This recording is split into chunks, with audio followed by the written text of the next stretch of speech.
కదిరి వేదికగా చిన్నారి అనంత దక్షిత్ అసాధారణ ప్రతిభకు ఘన స్వాగతం లభించింది. అన్నమయ్య జిల్లా మదనపల్లి నుంచి కదిరి వరకు ఏకంగా 79 కిలోమీటర్ల నాన్ స్టాప్ స్కేటింగ్ చేసి ప్రపంచ రికార్డు సాధించిన 3 సంవత్సరాల చిన్నారి అనంత దక్షిత్ ను ఎమ్మెల్యే కందికుంట వెంకట ప్రసాద్ ఘనంగా స్వాగతించి అభినందించారు. అతి చిన్న వయసులోనే అద్భుత ప్రతిభను కనబరుస్తూ ఇప్పటికే 4 ప్రపంచ రికార్డులు సాధించిన దక్షిత్ తాజాగా 79 కిలోమీటర్ల నాన్ స్టాప్ స్కేటింగ్ తో మరో ఘనతను సొంతం చేసుకున్నాడు.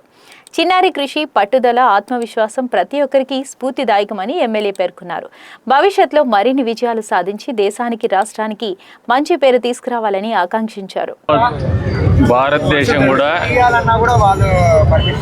స్వాతంత్ర దినోత్సవ 79వ స్వాతంత్ర దినోత్సవ సందర్భంగా రేపటి రోజున జాతి మొత్తం సంతోషంతో, ఆనందంతో, ఉత్సాహంతో జరుపుకోవాలనే ఆలోచనతో పరుగులెత్తుతూ ఉంటే ఈ రోజున దానికి ఊతమిచ్చే విధంగా 3 సంవత్సరాల 3 నెలల కుర్రాడు బాలుడు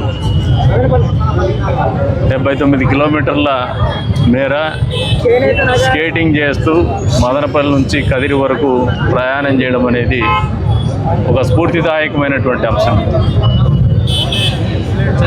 ఇంత చిన్న వయసులోనే వారి తల్లిదండ్రులకు కూడా నాకు తెలిసి పెద్దగా వయసు కూడా ఉండదు, 30 సంవత్సరాల లోపే ఉంటుంది. మరి పేట్రియాటిజం, దేశభక్తి అనేది ఏదో ఒక రూపంలో ప్రదర్శించడానికి ఒక అవకాశాన్ని, ఎందుకు ఈ ఆలోచన వచ్చిందన్నప్పుడు వాళ్ళు చెప్పడం ఏమిటంటే వాళ్ళ తండ్రికి ఆర్మీలో ఉండాలా, అక్కడ ఆర్మీలో పనిచేయాలనే ఆలోచన ఉండింది సైనికుడిగా. అది తీరకపోవడం వల్ల కొడుకును అన్ని రంగాల్లో కూడా విశిష్ట వ్యక్తిగా తీర్చిదిద్దాలనే ఒక ఆలోచనతోనే, అన్ని క్రీడల్లో రాణించాలనే ఆలోచనతోనే ఆ అబ్బాయికి చిన్న వయసు నుంచి కోచింగ్ ఇవ్వడం జరుగుతుంది. కానీ బిడ్డల మీద తల్లిదండ్రులకు మమకారం ఉంటుంది. వాళ్ళని ఇంత చిన్న వయసులో ఇంత పెద్ద రిస్క్ చేయడం అనేది తల్లిదండ్రులకు నిజంగా ఒక చాలా ధైర్య సాహసాలతో కూడుకున్నటువంటి పని.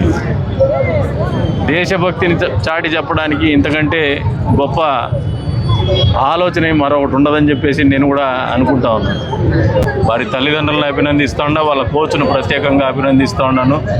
అసలు ఆయన కూడా రిస్క్ చేయడమే. 3 సంవత్సరాల 3 నెలల కుర్రాడికి స్కేటింగ్ నేర్పించి అక్కడ నుంచి ఇంత దూరం అనేది తీసుకురావడం అనేది, వాళ్ళే కాకుండా ఈ టీంలో ఏదైతే ప్రతి ఒక్కరు పాల్గొన్నారు, జడ్జెస్ కావచ్చు, ఇతరత్ర వాళ్ళతో పాటు అనుసరిస్తూ వస్తున్నటువంటి వారి శ్రేయోభిలాషులు కావచ్చు, లేదైతే ఈ క్రీడా స్ఫూర్తికి ఒత్తాసు పలికినటువంటి ప్రతి ఒక్క వ్యక్తి కావచ్చు, ఈ కార్యక్రమంలో భాగస్వామి అయినటువంటి ఈవెన్ ఫోటోగ్రాఫర్స్ కావచ్చు, అందరినీ కూడా మనస్ఫూర్తిగా 79వ స్వాతంత్ర దినోత్సవ శుభాకాంక్షలతో పాటు మనస్ఫూర్తిగా అభినందిస్తున్నాము.